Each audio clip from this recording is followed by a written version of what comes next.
Alright, I'll try to keep this video fairly short so that you guys have time to work on your homework today. Plus, I don't think everyone watched the last one, so you're going to have a lot of work to do if you didn't. Last time I checked, only like 7 views were on it, but I didn't check this morning. So here's the answers for those homeworks. I mean, you had 1 and 3 in the back of the book right there.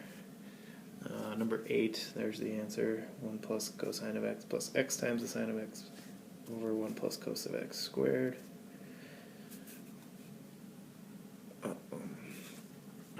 Number 10. Number 10 was almost exactly like the example I did for you. So hopefully you were able to work through that. If you have questions on these, I will call you guys tomorrow on Skype. And then 14 for A, well, you just had to do all the derivatives.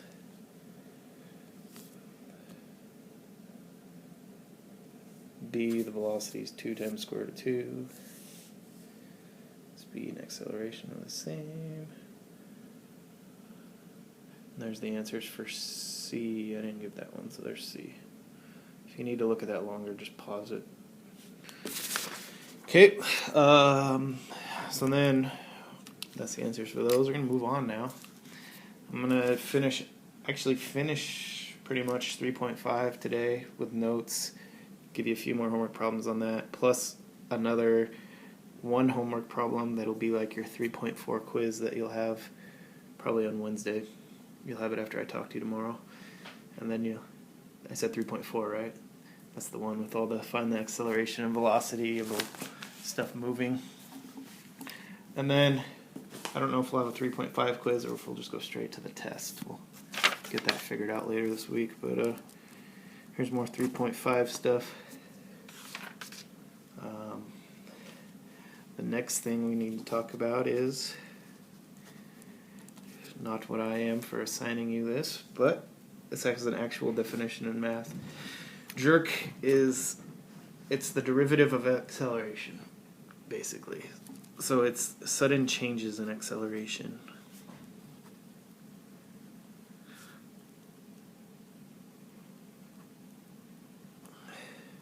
Right, you do the derivative of position, you get velocity. Derivative of velocity, you get acceleration. Derivative of acceleration has a title. It's called jerk. It's like if you're riding, you're on a bumpy road, and you can feel the car bouncing up and down. That's jerk. It's sudden changes in acceleration, or anything that's really herky-jerky. That's the reason it's called jerk. Well, like I just said in defining it.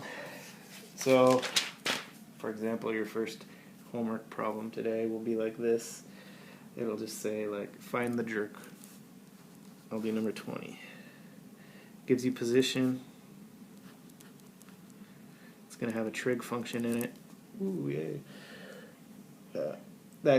And then it says find the jerk at time t, so you do all your derivatives. So the first derivative of that 2 is constant, so it's going to go away. Let's see, we got to remember what the derivative of sine is. Let's see, I should make a list here. How much room will I need? Not much. Okay, so remember down here, I'm going to make a list. The derivative of sine is equal to just cosine. Oops, I should have an x. The derivative of cosine, remember, is negative sine. We're going to add to that list here in a minute the rest of the trig functions. So here we go. Derivative of sine is just cosine.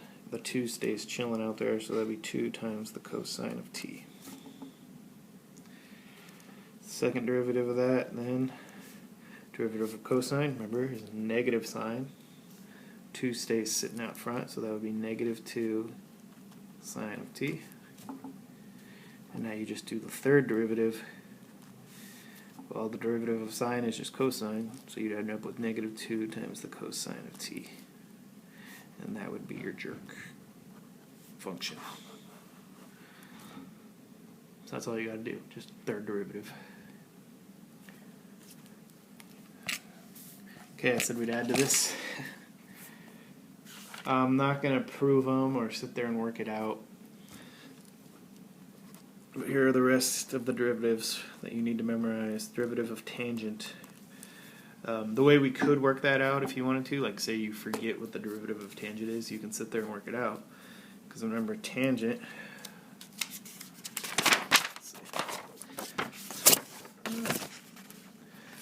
tangent is equal to, well, if you remember like a triangle, tangent's opposite over adjacent. Remember, this is the sine, this is the cosine, so tangent is equal to the sine of x over the cosine of x. So if you do the derivative of sine over cosine and do the quotient rule, so remember low d high blah blah blah over low squared, do that whole thing, you will end up with secant squared. And you might not remember what secant is. Remember we had sine, cosine, tangent. Then there's also, and we're going to have derivatives of these, there's cosecant, there's secant, and there is cotangent. Remember, the cosecant is just 1 over the sine. Of course, the opposite of sine, you flip it. Secant is 1 over cosine, cotangent is 1 over tangent. But the derivatives aren't that simple. It's not just 1 over... The derivative of cosecant isn't just 1 over cosine. It's not that. Cosecant is 1 over the sine, but the derivatives are... they're not really related. Or they might be, but I don't know. I can't see it really. Anyway, derivative of cosecant is negative cosecant times the cotangent. Like I said, not going to work it out and prove that. Derivative of secant is the secant times the tangent, and the derivative of cotangent is negative cosecant squared. Yeah, that's fun stuff right there. Got to memorize it. It's on page 145 if you want to look at it. But like I said, not going to sit here and prove it. So yeah, do a couple example problems now.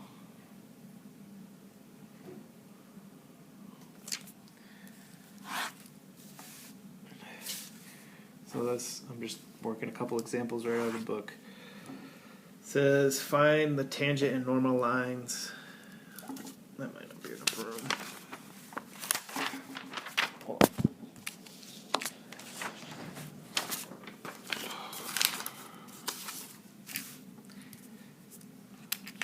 Find the tangent and the normal lines if your function is the tangent of x divided by x. Remember, tangent line, we just do the derivative of it. Then we need, because I say we need a point, at x equals 2. So we do the derivative of it to get our derivative function, plug in 2, that gives us a slope at that point, right? Remember this? It's just the only difference now is we have a tangent in there, so that's a little weirder. Oh, and there's division, so we have to do quotient rule. Let's see.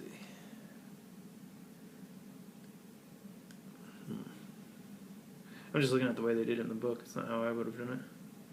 Oh, they're saying it's a calculator problem. That makes it a lot easier. Timeout. I gotta look at your homework, see what it is. Okay, your homework problem that's similar to this, you can use your calculator, so I might as well show you how to do it using your calculator. So remember, if we want the derivative of that at 2, that will give us the slope of our tangent line, right? So that's easy. Remember, we just got to plug in your function. So I got to make sure I'm in radians. Oh, no, because I was messing with my calculator in geometry. Let's see. So we plug in tangent of x divided by x. Tangent of x. And then do the numerical end deriv. Remember this? Math. Let's see, it's math. It's way at the bottom. 8. And var y1 with respect to x at x equals 2. Boom, 3.43. So that tells us our slope is 3.43. Well, now we just need a point that our line goes through.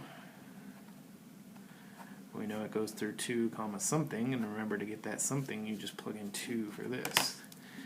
So plugging in 2, we'd have the tangent of 2 divided by 2. That's just calculator work.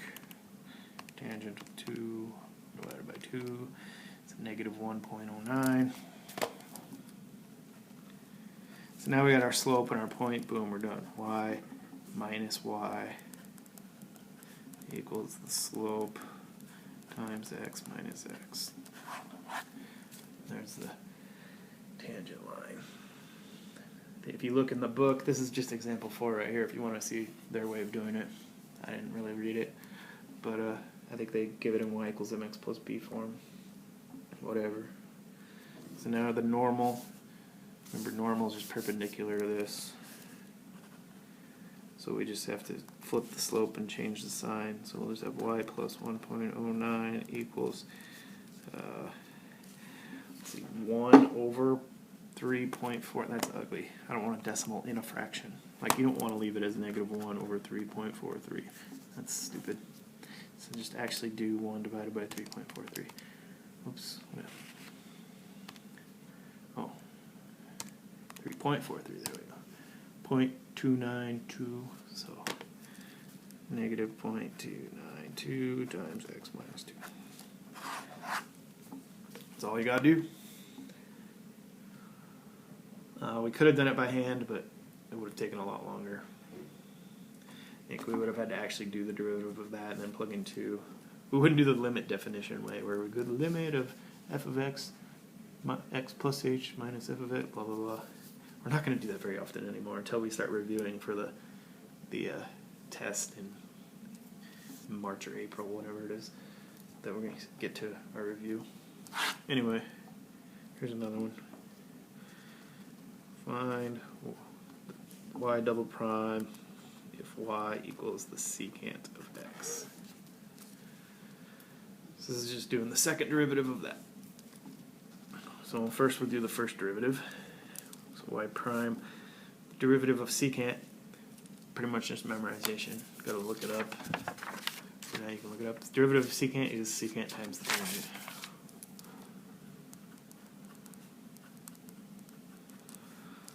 Okay, so second derivative now. We've got multiplication, so we have to do product rule. So I'll do the first one times the derivative of the second one. Well, the derivative of tangent is secant squared. Plus, now I do the second one times the derivative of the first one. So the derivative of secant, well, we just did that, it's this whole thing. So secant of x times the tangent of x. So this is kind of ugly. So now the way you would write that, you multiply these together. Secant times secant squared is secant to the third power of x plus tangent times tangent. You just multiply like terms. Tangent times tangent is tangent squared, so it's secant times tangent squared. There is your second derivative. I think my pen is out of ink. That's it. I think we're done. Let me check. Where's my notes? Hip. Alright. Your homework problems, one is finding jerk. So that's third derivative. One is, let's see, where'd my list go? 22. Tangent and normal, like we just did here. And it's got a trig function in there. So, but you can use your calculator like we just did. 28 is tricky and it's no calculator. Showed the graphs of tangent and cotangent have no horizontal tangents. So you have to remember, I'm not going to give you the answer here. If you're going to show that something doesn't have a horizontal tangent line, think about what does it mean to have a horizontal tangent line? What happens at that point if you had a horizontal tangent line? And how are you going to show that that can't happen for those two problems, or for those two functions? That's all I have to say about that. See if you can figure it out. And then 34, well, 34 is up here, but you have to look, the directions are down here. It's more velocity, speed, acceleration, and jerk now. And then plugging some in, describing the motion. We've done a lot of those. So those are the first, that's your 3.5 homework. It's 18, 22, 28, and 34. All evens. Ooh, that's nice. I'll give you all the answers tomorrow. And then, in preparation for your quiz, I made up a problem. It's pretty big. So, pretty much in this problem, you throw a rock straight up. So you got your rock in your hand, you throw it straight up, and it's going to come straight down and hit the ground. There's your position function of your rock. That's supposed to be a t. I almost put x. That's negative 16t squared plus 44t plus 4. S is in feet, t is in seconds. And you're going to answer all of these questions. Okay, so I'm not going to sit here and read them all. Probably want to pause it right now. I'll try to see if I can actually hold still. There you go. You can pause it so you can write them all down. And I'll talk to you tomorrow. Pause it, hurry up, or I'm going to shut it off. Goodbye.